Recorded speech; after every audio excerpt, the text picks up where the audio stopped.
խոսում են ընդհանրապես ուժեղ Հայաստան կուսակցությունը չգրանցելու եւ ընտրություններին թույլ չտալ մասնակցելու, քանի որ սա ձեր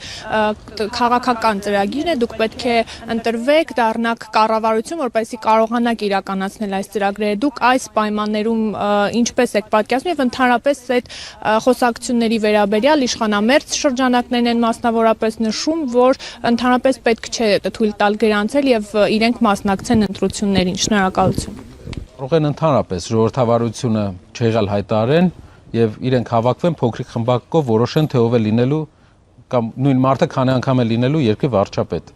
Կա ժողովրդավարություն կամ մարդկանց կարծիք, թող թույլ տան մարդիկ որոշում կայացնեն, այսինքն դա իրենց թույլ տալով կամ չտալով չէ, դա մեր սահմանադրությունով է։ Եթե ժողովրդավարությունը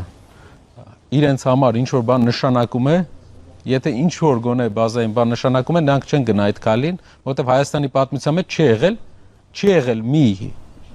ժամանակաշրջան, երբ որ հիմնական ընդդիմադիր ուժին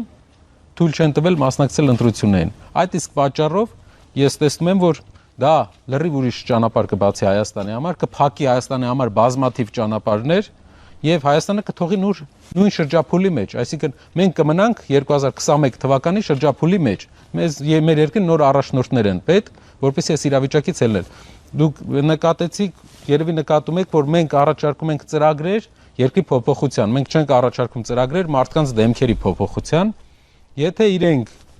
փոփոխությունը այս ինչ որ մենք ասել ենք արած լինեին, մեր կարիքը չէր լինի, մեր հասարակությունը պահանջը չէր զգա մեր։ Հիմա մեր հասարակությունը զգում է փոփոխության պահանջ, նոր առաջնորդության պահանջ։ Մենք կառաջարկենք հասարակությունը մեր ժողովուրդը թող որոշի։ Իրենք թող մեր ժողովրդի տեղը չորոշեն, 100 հազարավոր մարդկանց կարծիքի տեղը չորոշեն։